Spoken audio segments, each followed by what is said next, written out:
Hello and welcome back to Indus News with me, Osman Lone. Well, we begin this hour with our top story, and that's from Pakistan, whose President Arif Alvi says Indian aggression in occupied Kashmir is threatening peace in the region. He was addressing a joint session of Parliament, and Alvi warned the international community that the Kashmir issue could lead to a humanitarian crisis. He appealed to the United Nations to deploy observers inside Kashmir. The president went on to say that India is involved in terrorist activities inside Pakistan. Meanwhile, Pakistani military says unprovoked Indian firing killed a soldier in the Hajipir sector along the line of control. And staying with Kashmir, Pakistan's Prime Minister Imran Khan welcomes the EU's call in the UN Human Rights Council for a peaceful solution to the Kashmir dispute. Khan lauded the 58 countries that demanded India to stop the use of force, lift the siege and respect Kashmiri's human rights. Earlier in an interview, Pakistan's Foreign Minister Shah Mahmood Qureshi said the Indian claim of normalcy in occupied Kashmir has been exposed at international forums. Qureshi said New Delhi is trying to mislead the world, but the voice raised for Kashmiris by Pakistan has exposed its lies. He said the Indian clampdown has created shortages of food and medicine inside occupied Kashmir. Qureshi went on to say that the world has taken note of India's denial of Kashmiris' right to freely practice religion.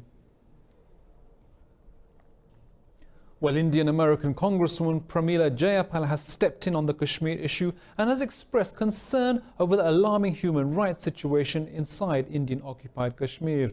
Along with Congressman James P. McGovern, she urged U.S. Secretary of State Mike Pompeo to press India to end the ongoing curfew. In a letter, Pramila Jayapal and James P. McGovern called for India's communications blackout to be lifted and the release of persons detained by occupation forces. The politicians said Indian forces have arrested thousands in Kashmir since August 5th, including minors.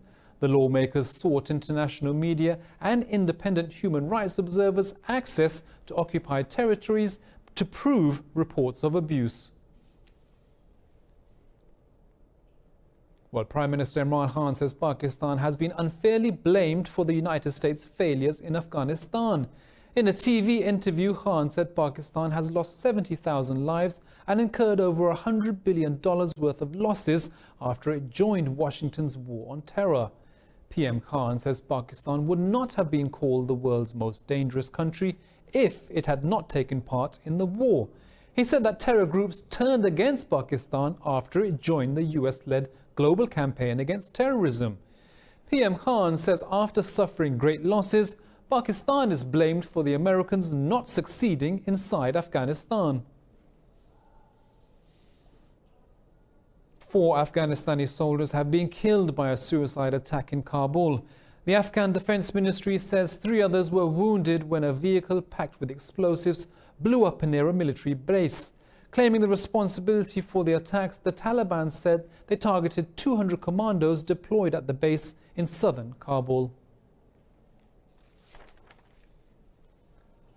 The United Nations has warned Israel's Prime Minister Benjamin Netanyahu against his plan to annex parts of the Jordan Valley. UN Chief Antonio Guterres says the proposed plan is a serious violation of international law.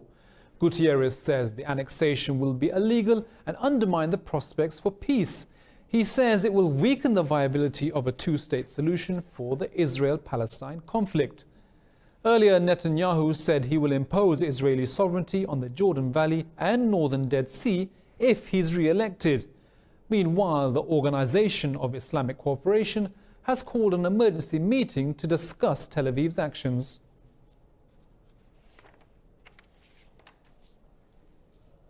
Now on to Brexit and the UK, where Prime Minister Boris Johnson has denied lying to Queen Elizabeth over reasons for suspending Parliament. Speaking to reporters in London, Johnson said allegations about his reasons for suspending Parliament are false. The Prime Minister said Parliament was suspended to allow the government to present its legislative programme. The 5-week suspension began on Tuesday and MPs are not scheduled to return until the 14th of October.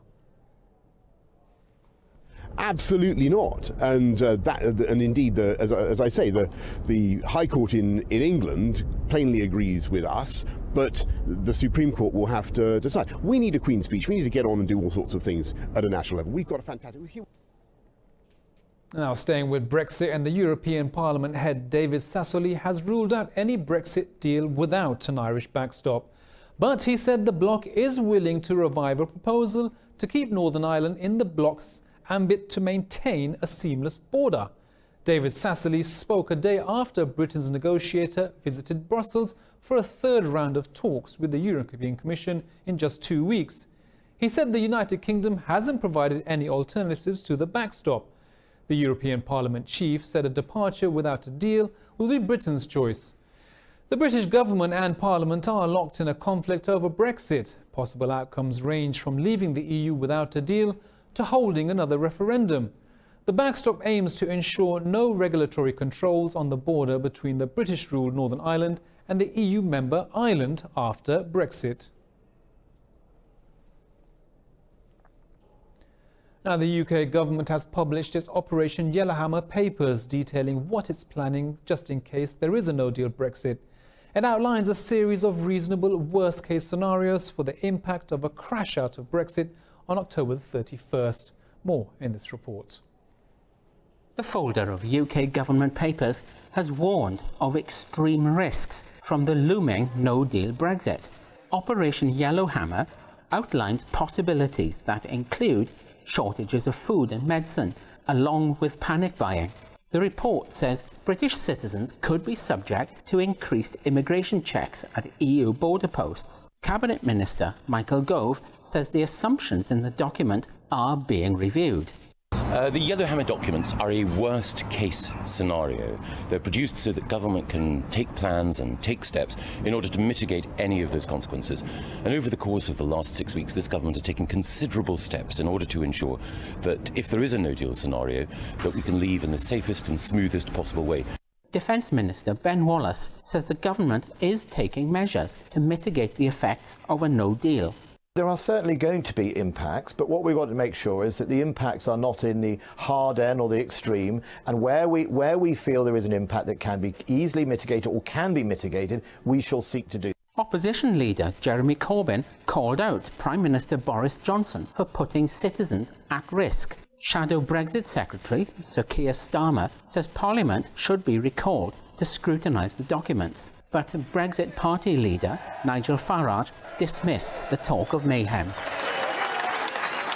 The idea, given there are over 100 ports, active ports, in the United Kingdom, that even if there was a problem at Dover, there'd be food shortages, is complete and utter rubbish. It's Project Fear, Mark II. It should be utterly, completely, totally disregarded.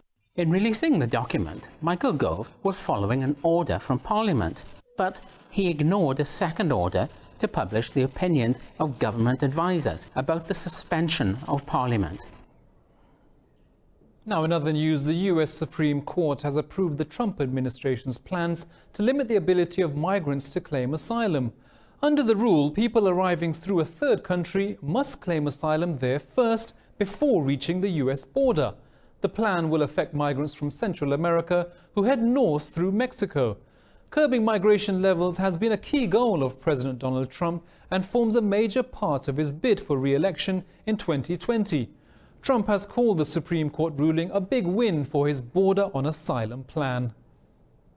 They want to have open borders, and open borders mean crime, and open borders mean people drowning in the rivers, and it's a very dangerous thing. Well, US lawmakers have condemned the government's new policy of deporting sick immigrants receiving medical care. 130 Democratic senators and Congress members have sent protest letters to the government calling the move cruel and inhumane. In August, the US Immigration Service gave people in this category 1 month's notice to leave the country.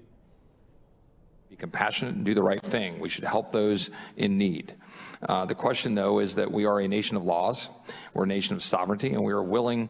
And, what question I think is important to ask is, are we willing to send a clear message of what those laws are and then figure out how to navigate within a system of rule of laws?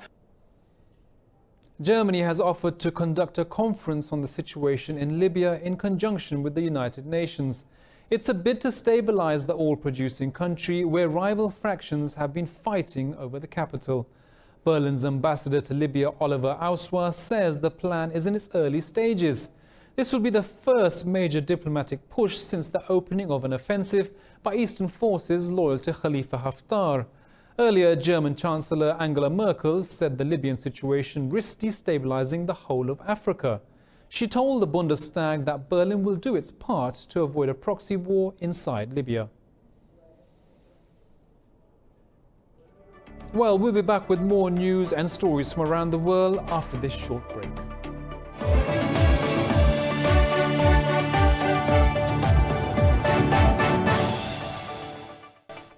Hello and welcome back to Indus News. Now, Sudan's ruling council says the government and armed groups have agreed to hold peace talks next month. It's a key condition for the country's removal from the US sponsors of terrorism list. In a declaration issued after talks in South Sudan's capital, Juba, the council said peacemaking with rebels is one of its main priorities. Sudan's government and rebel groups have also agreed to form specialized committees to arrange for peace negotiations. The council says it will follow procedures to release prisoners of war. Sudanese officials and rebels signed the initial agreement in front of diplomats to set a 2-month period for talks. Thousands of people have been killed in Sudan's civil wars, including the conflict in the Darfur region. At least 50 people have been killed after a freight train went off the rails in southeastern Congo.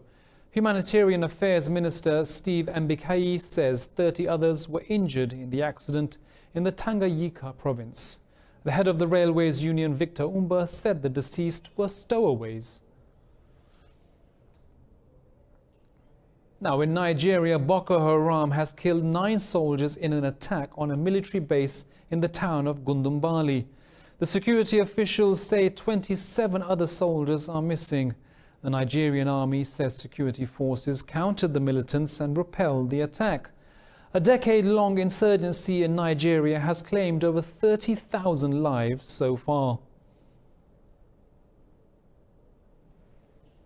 2,500 people are still missing a week after Hurricane Durian struck the Bahamas. The Category 5 storm killed 50 people. Addressing the nation, Bahamian Prime Minister Hubert Minnis called the hurricane a national tragedy. Minnis said the death toll is expected to rise further. Many are in despair, wondering if their loved ones are still alive. The official death count in the Bahamas as of the 9th of September is 42 in Abaco and 8 in Grand Bahama, for a total of 50 people. There are many who are still missing. The number of deaths is expected to significantly increase. Colombia says its armed forces are on high alert after Venezuela's military drills on the country's mutual border. Army Chief General Luis Fernando Navarro says troops are monitoring the border area. Navarro says Colombia is on alert for attacks from both Venezuela and militant groups. Venezuelan armed forces have carried out drills along the Colombian border, and 150,000 troops have been mobilized to carry out security exercises over several weeks. Tensions began to rise after the US suggested it would support Colombian border forces earlier this year. Cuba's President Miguel Díaz-Canel says the country must implement emergency measures to avoid fuel shortages caused by US sanctions. In a televised address, President Canel promised the country will not experience a repeat of the severe economic hardships of the 1990s. He said the key problem is a shortage of diesel to fuel the country's bus fleet and most of the island's power plants. Earlier, US President Donald Trump tightened the decades-old economic embargo on Cuba over its alliance with the Venezuelan government. China has welcomed positive signals from North Korea about resuming nuclear talks with the United States. It's also urged the US to adopt a more conducive approach to dialogue in response to Pyongyang's goodwill gesture. Speaking to the media, Chinese Foreign Minister Wang Yi said he wants the talks on denuclearization to resume by the end of the month. Yi again suggested Pyongyang should be given relief from UN sanctions. He did not, however, mention the North's recent weapons tests. Now, in other news, the Nigerian capital of Lagos is known for having some of the worst traffic in Africa. Even the simple act of going to work in the morning is an ordeal that can take hours. Now, a number of ride-hailing services have stepped onto the roads offering motorcycle taxis that cut through the congested streets. More in this report. Imagine leaving for work hours in advance of your office opening but still arriving late. This is an ordeal many Lagos natives go through every day.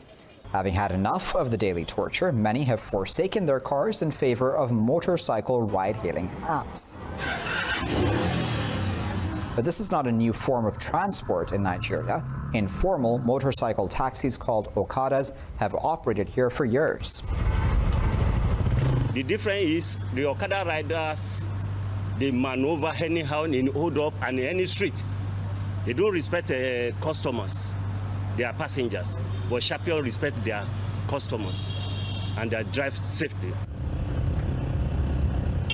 Thanks to the arrival of companies like Max Okada and Oride, unregulated Okada drivers are now becoming an endangered species. Riding a two-wheeler taxi for a company can earn the driver 3 to 5 times what an informal Okada rider makes.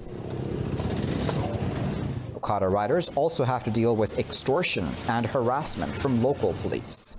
I'm an electrician before, but actually I have my own Okada that I used to manage myself.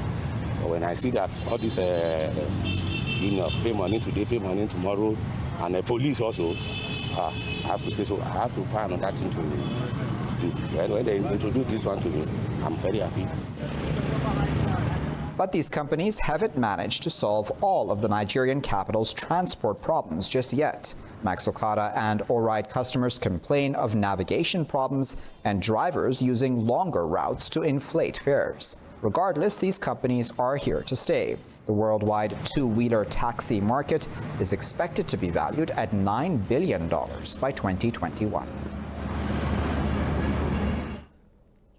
Well, concerns are mounting for businesses as the trade war between the US and China goes on with no end in sight. But US ginseng producers are optimistic because they're attending the second China International Import Expo and are hoping to find new opportunities there. More in this report. The trade dispute between the US and China has undermined ginseng exports. The rich soil of Marathon County in the American state of Wisconsin is perfect for growing a range of crops, including the herb. Ginseng can take 5 years to cultivate and harvest, making it hard for farmers to react to changes in the market. But tough times have not put farmers off from looking for new outlets. About 50% of crop from last year is still on the market. And we have a new crop coming up in about 4 to 6 weeks. So it has been a hard time for ginseng farmers here. For many farmers, like Jiang, taking part in the expo is still an important part of their long-term strategy. Farmers are pushing for an even larger exhibition stand to include goods from other producers in Wisconsin. Our business model has always been to bring the best from Wisconsin or US to China, and that model will stay despite the temporary hiccup. Growers hope this expo can help open new avenues and help the whole of Wisconsin. Italy's Prime Minister Giuseppe Conte has asked for the EU's fiscal forbearance to revive the country's economic growth. Conte met the bloc's top officials to win support for his plan to revive investment in the country. On his first visit to Brussels since retaking office, Conte repeated a lenient interpretation of EU fiscal rules. He met the EU Council President Donald Tusk, Parliament President David Sassoli and Commission President Jean-Claude Juncker. Conte expressed his intention to invest in Italy's green economy, digitization and its impoverished south. The country came under pressure in June when its budget plan was assessed to be in breach of EU regulations. Astronomers say the exoplanet K2-18b has become the first planet to have both water and a temperature similar to planet Earth's. These two factors could support life on the planet. K2-18b orbits a star outside the solar system and has 8 times the mass of Earth. This is the first successful discovery of water and atmosphere temperatures on an exoplanet. Hong Kong has put on a glittering lantern and light show to mark its Mid-Autumn festival. The show, featuring more than just lanterns and lights, has drawn huge crowds. More in this report. The radiant luster of a golden dragon marks the beginning of this year's celebration. A fiery, auspicious phoenix and beguiling dancing dragons hover over the bright and alluring parks. Festival food and drinks, especially traditional mooncakes and teas, are sold. Every year, the lanterns at the Victoria Park are the best in Hong Kong. Parks in other places also have such beautiful scenery. Children are always happy during the Mid-Autumn festival because they can eat mooncakes and visit lantern shows, said a local resident. The local Chinese residents now have a golden opportunity to celebrate the traditional significance of the Moon Festival. The reunion between people is just like a round full moon. I hope we can all have a fresh prospect and our society a brand new start, just like China, which is in the middle of a great era. The festival highlights the necessity of preserving cultural moments for future generations. Well, I'll be back with more stories from the world of business and sports after this break.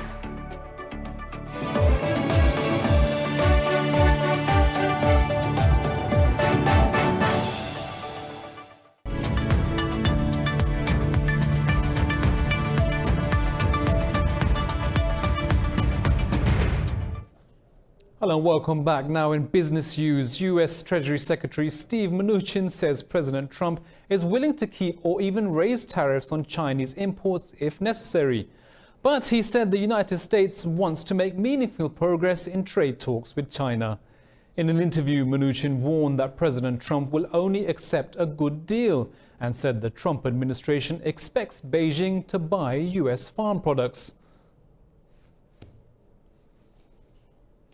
The Hong Kong Exchanges and Clearing Department has proposed a $39 billion takeover of the London Stock Exchange. The proposal will require the LSE to give up its acquisition of data company Refinitiv. The LSE says it will review the offer but is committed to acquiring Refinitiv. The Hong Kong-based company's proposal comes as Britain is set to leave the European Union. It says the offer represents a 23% premium on the LSE's closing stock price on Tuesday. European stock markets are trading marginally higher as investors await the European Central Bank's announcement of economic stimulus measures. Bourses have also been supported by a reduction in tensions between the US and China after they withheld the imposition of new tariffs. Investors are widely anticipating a significant package of monetary stimulus from the ECB. London's FTSE 100 and the DAX in Frankfurt are fractionally up, while Paris's CAC index is down slightly. Earlier, most stock markets in Asia gained on optimism about trade talks between Washington and Beijing.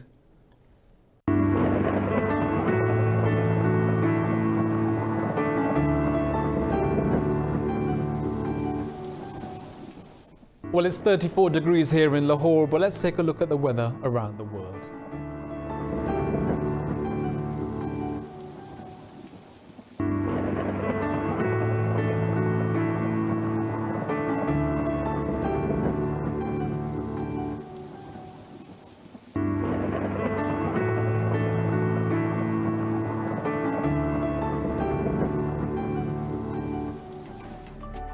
Well, that's all from me and the team here in Lahore. I'll be back at the top of the hour with the headlines. Bye-bye.